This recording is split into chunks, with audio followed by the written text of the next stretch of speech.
All right, this is the first back to the features I'm going to be doing. Basically, in these sort of videos, I'm going to be talking about past films, past TV shows, and usually my threshold will be anything before this current year, because art is timeless and there's so much to dive into from the past. A lot of things I haven't seen, a lot of things I have seen that I would love to review and just talk about. Now, for our first one, of course, we have to do something special, and it was going to be a Star Wars film. This is my review for Star Wars Revenge of the Sith. This is directed by George Lucas and it is written by George Lucas as well. This was released in 2005, and for this month of April and early May, I believe, it's been re-released in theaters for its 20th anniversary. Guys, this is rare, but it's wanted. I mean, people are flocking to the theaters to watch this stuff. Revenge of the Sith is actually beating out most of the movies that are currently released in the theaters. I believe it's second place or third place in the box office. It's made like easy 40 million already, which is crazy, and we'll dive deeper into that aspect. But I checked it out. Of course, I had to watch it, and watching it in the theaters, it's an experience.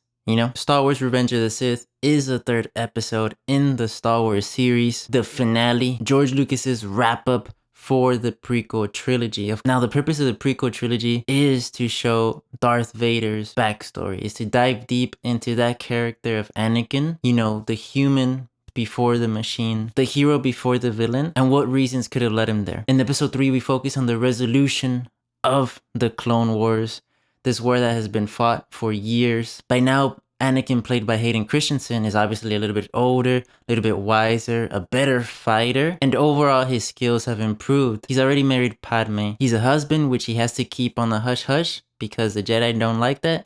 Just take a little pause. Subscribe. Thank you. Hit that bell. Ring-a-ding-ding-ding-ding. And now he's no longer Obi-Wan's Padawan. He's on par with Obi-Wan, you know, as far as his experience as a Jedi, his experience as a general. He's still Obi-Wan's student, but obviously he could hold his own now much more. And behind the scenes, the title says it, Revenge of the Sith. The villains are plotting its twist, you know, the big thing that's going to set episode 4, 5, and 6. In those original trilogies, the Empire is in control. In the prequels, they aren't. So Revenge of the Sith answers that question of what happened, how did the war end? And behind the scenes, there's a lot of political deception. Chancellor Palpatine's involvement, the Separatists, and the Jedi Order, they're all put into question, man. Even the good guys, you don't really know what they're standing for. And that's part of why when the movie ends the way it does, people have said that, you know, the Jedi weren't necessarily looking out for everyone, and they did move in a self-centered sort of way. You know, some people would say that they forgot what their position should be. You know, the Guardians, they moved more into a subtle lust for power that was more afraid of losing what power they already had. And in doing so, the focus at the things that mattered and the character and their integrity was put to question and may have drifted off. All right, I'm gonna get into spoilers. I'm sure most of you have already seen it, man.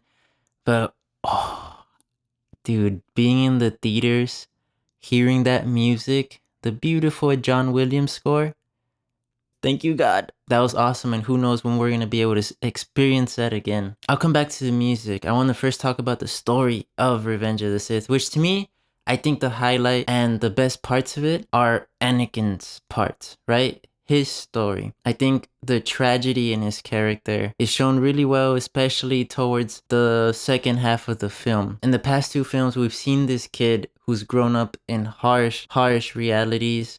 His mother was killed, and we don't know what else happened to her with those raiders. And now it's just that thing where, you know, people will do a lot of things for not really fear for themselves or their own lives, but it's just fear for what might happen to others, right? And it's a mix, you know, it's a mixed bag, because in a sense, it just shows a lot of Anakin's selflessness. This guy will do the most to hold on to the things that he loves. And that's what his story and his reasoning for changing, for me, is really satisfying.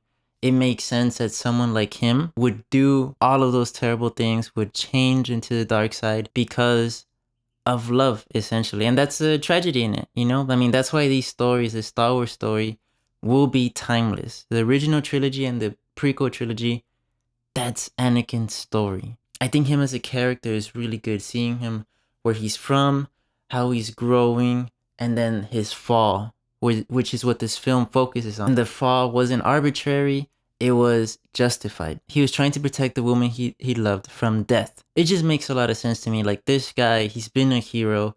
He's not just gonna turn his dark side nada más porque quiere. You know, not just because he can. Just because he wants more power for the, you know, the ego and the feeling of power. Like, no, this guy just wants more power to protect those that he loves. And it's just a bag full of misunderstandings and deceitfulness. And because he was in a vulnerable space, yeah, like, he fell. And this is Anakin's fall. And the whole thing, like the execution of George Lucas's last Star Wars film, this was it, right? This was his last Star Wars film. It was just so good. Like, you could tell how much he loved Anakin as a character. And the Shakespeareanness of it, it was pretty good. So that's my favorite part of the film, where Anakin was his own demise, right? He's his own reason. I think of Oogway's quote from Kung Fu Panda when he says, one often meets his destiny on the road he takes to avoid it. And that's just, I mean, the writer of Kung Fu Panda was watching Revenge of the Sith when he came up with it. No, but that's truly fitting to Anakin's character. And the whole movie is a spectacle, you know?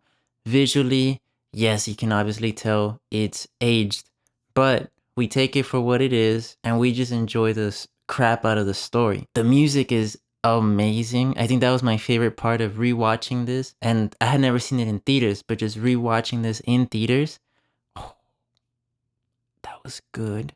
That was so amazing.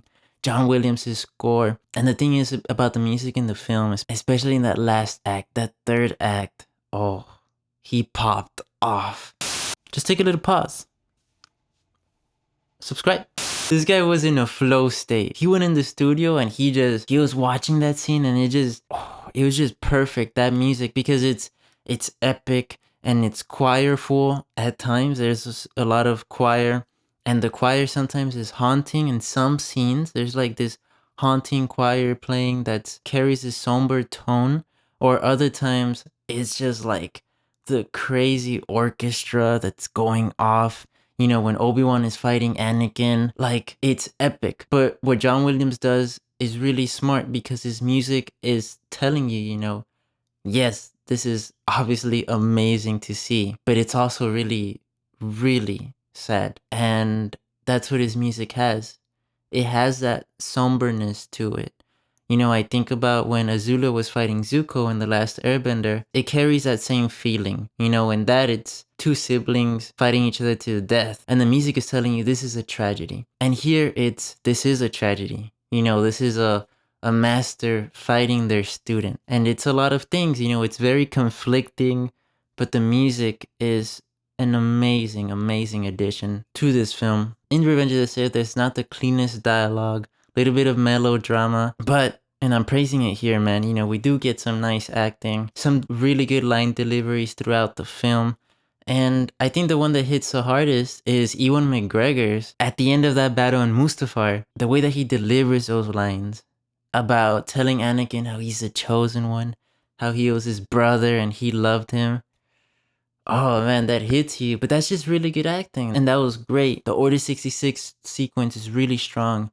Anakin versus Obi-Wan, and we are intercutting with Yoda versus Palpatine, and the music is like going off. And yeah, the fight is like, what, 10 minutes? Nowadays, you don't see fights that long, right? But I love that the fight goes on for so long, not only clearly showing the skills of our two protagonists, but just holding the weight of the moment. I liked it a lot. Now, don't get me wrong. When I was in the theaters and Palpatine says, do it, you know, some people did start chuckling. And yeah, like I said, the dialogue is a bit forced sometimes. Comes out of nowhere, a bit of natural. But overall, the story and the plot, I was a fan of it and I really liked it. I think as a kid, that was one of the first movies I watched. And I asked myself, like, did the good guys just lose? You know, and it hits you hard. And it leads to the original trilogy really well, with that Leia and Luke ending. And there are moments I drag the sequence too long that should be cut. I'm thinking those first 30, 40 minutes. I also wish Anakin's turn took a bit more time. But man, this was a treat. Like a Star Wars film, you know, not that junk that we were given, like Rise of Skywalker and The Last Jedi. That stuff was trash. And there's so much passion and love for the characters from George Lucas and the actors, you know, Hayden Christensen making his own stunts, making his own lightsaber moves, him and Ewan McGregor really going at it in those lightsaber battles. That was sick. And everything else, I'm sure it's been well documented and well talked about. But it's just you could tell that the creators of it really cared about the story that they were telling and what they were working on. And now, the fans really care and want to show that support for that Star Wars, And this is being watched everywhere. That support for Star Wars is still there. The fans are just craving a good film. Just make a good film. Not The Last Skywalker. I don't even know what the hell it's called. It's been so long since I watched it. I've only watched it once. The Rise of Skywalker, sorry. And The Last Jedi. Like, give us something good, Yes, Andor is amazing. But that's a TV show. It's not going to hold the same weight as a movie, that episode film. So to see so much support go to this film, I think tells you a lot about the state of Star Wars fans. That, yeah, they're still out there. I think it tells you a lot about remakes. Like, maybe don't remake stuff, just re-release the original and people will go watch it. I don't know. And all in all, it's a win for the theaters and a win for the cinema. Guys, may the force be with you. This film for me is a weak B. Okay, Revenge of the Sith is rated PG-13. It's, I would say, maybe the most graphic Star Wars film. Not only like out of violence, a little bit of gore too, especially towards the end with that conclusion of Anakin and Obi-Wan's battle. But because it ends the war and how it ends it, I would say it is the most violent Star Wars film. Showing the violence, not cutting away. There are limbs cut off, lightsaber duels, Anakin over here committing war crimes with that head chop, space battles. Just remember, this has Star Wars, war. There's no profanity, no alcohol or drugs. The frightening scenes come more towards the later half of the film. I imagine for kids, characters like Palpatine and Anakin's transformation will be a bit scary, so just a heads up. Alright, what did you guys think of Star Wars Revenge of the Sith? Did you guys go check it out in the theaters like I did? Let me know and how you felt hearing that beautiful John Williams music in your ears. Please like, comment, and subscribe, man. Support the channel in those ways. And I'll catch you guys next time. Bye-bye.